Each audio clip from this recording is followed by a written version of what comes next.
He had just done the impossible. He had taken a force of 10,000 men into the middle of the largest army in Europe, in complete darkness, and nearly killed the Sultan of the Ottoman Empire in his own tent. Mehmed II, the man who had ended the Byzantine Empire, who had never lost a campaign he personally led, had looked at what Vlad left behind and turned his army around. Vlad had won, and 3 months later he was in chains. Not Ottoman chains.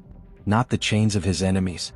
The chains of Matthias Corvinus, king of Hungary, son of John Hunyadi, the man Vlad had been fighting for all year, the man whose war this was supposed to be, the man who had been sitting in Transylvania with 40,000 soldiers and a chest full of papal crusade money while Vlad held the Ottomans alone. Matthias had letters. Letters that proved, he said, that Vlad had been secretly negotiating with Mehmed II. That the whole campaign had been a performance. That the man who had just driven the Ottomans out of Wallachia was actually their agent. The letters were almost certainly forged. Vlad spent the next 12 years in a Hungarian prison anyway. He defeated the Ottoman Empire with 10,000 men. Then the king he was fighting for had him arrested on forged evidence. What came next? 12 years of captivity, a political conversion, a third reign, and a death that nobody fully explained, is the part of his story that history tends to rush through. We're not going to rush through it. Subscribe, like the video, and let's finish this. Understand what Matthias Corvinus needed in the autumn of 1462. He had 40,000 soldiers. He had crusade money sent personally by Pope Pius II to finance a war against the Ottomans. He had spent the entire campaign season in Transylvania, not crossing the border, not engaging a single Ottoman soldier, while Vlad fought alone on the other side of the mountains. That required an explanation. A king who takes crusade money from the Pope and then sits on his hands while his ally fights the Ottomans alone is not a crusader.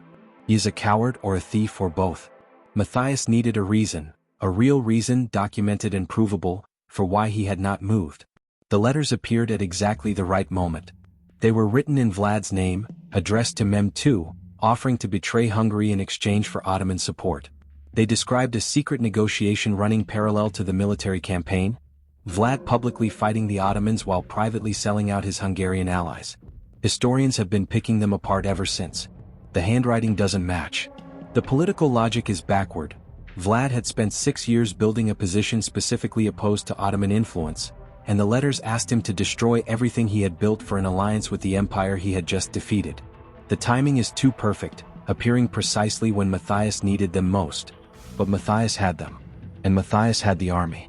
And when the king of Hungary arrives at your border with 40,000 men and a document that calls you a traitor, the conversation that follows has a predetermined ending. Vlad was arrested in November 1462. Matthias took the crusade money back to Buda and explained to the Pope that he had been forced to deal with a traitor in his ranks. The Pope accepted the explanation. The castle of Visegrad sits on a cliff above the Danube, 40 kilometers north of Buda. In 1462 it was one of the royal residences of the Hungarian crown, not a dungeon, not a torture chamber, but a palace. Vlad was not thrown in a cell.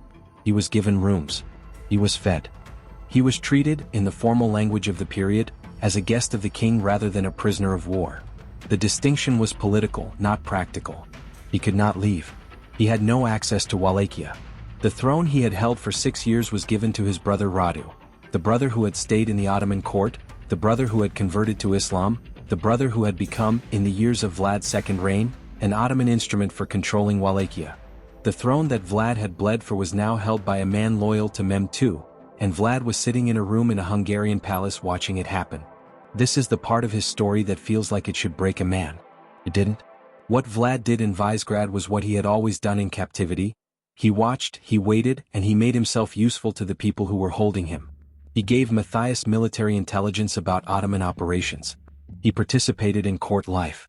He learned the rhythms of the Hungarian court the way he had learned the rhythms of the Ottoman court 20 years earlier, not as a prisoner absorbing his captivity, but as a man studying an environment he intended to eventually use. He was 40 years old. He had survived everything the 15th century had thrown at him so far. He was not finished.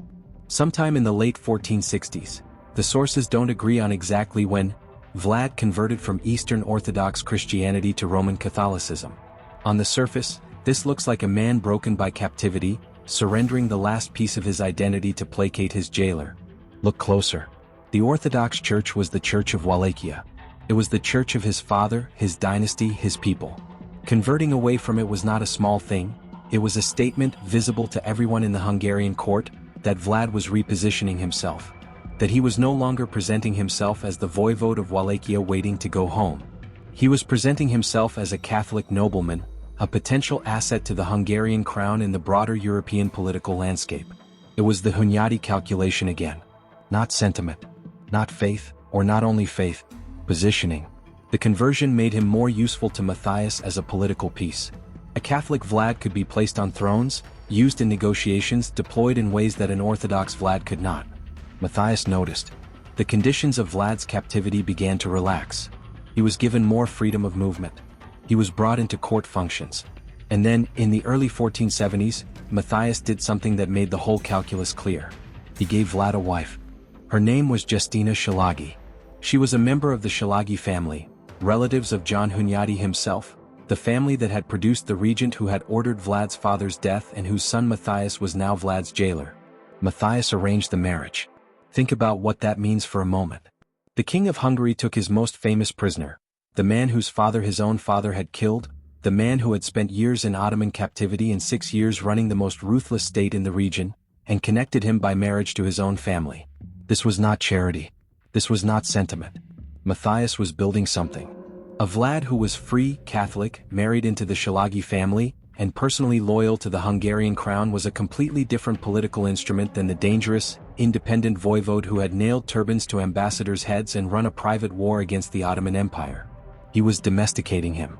Whether Vlad understood this, and he understood everything, is a question the sources don't answer. What they record is that the marriage happened, that Justina bore him at least 2 sons during the years of his captivity, and that Vlad accepted the arrangement.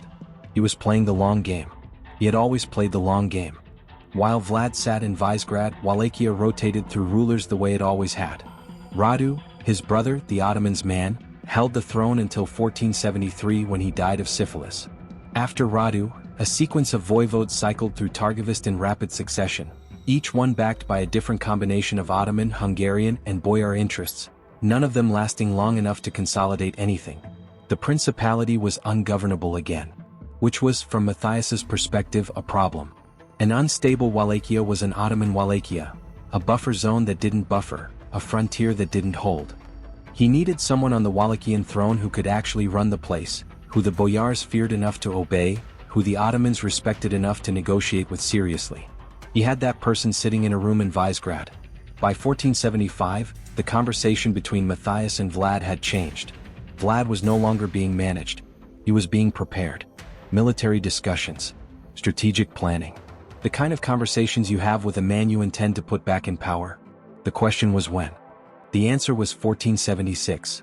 In the summer of that year, Matthias released Vlad and supported his return to the Wallachian throne with Hungarian military backing.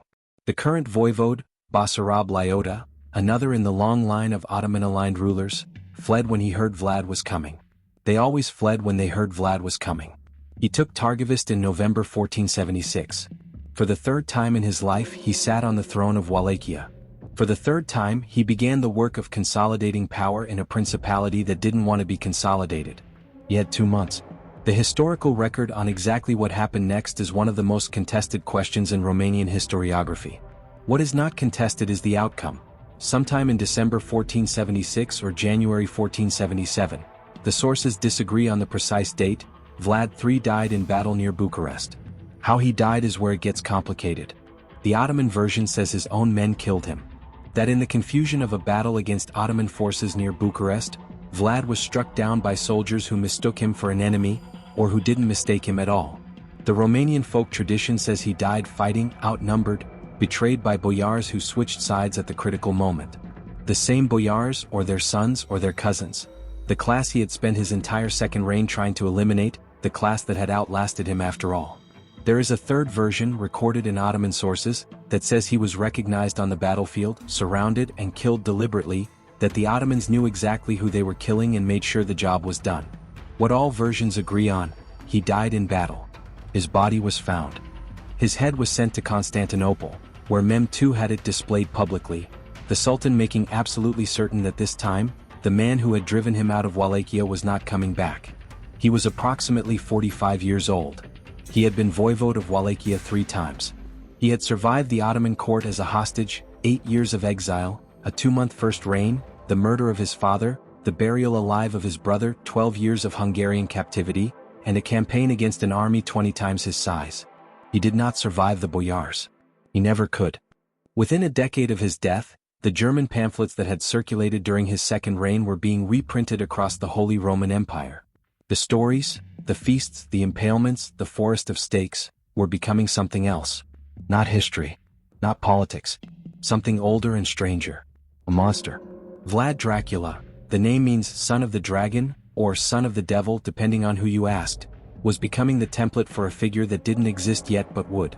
The nobleman of the night. The ruler who fed on his subjects. The creature who could not be killed. For centuries later, an Irish writer named Bram Stoker would sit in a library in London, reading the German pamphlets and the Eastern European folklore, and pull from them the outline of a character he would set in Transylvania and call Count Dracula. The man who had spent his life fighting to keep Wallachia free from the Ottoman Empire became, in the Western imagination, the Empire of Darkness itself. He would have found that funny. Or he would have had someone impaled for it.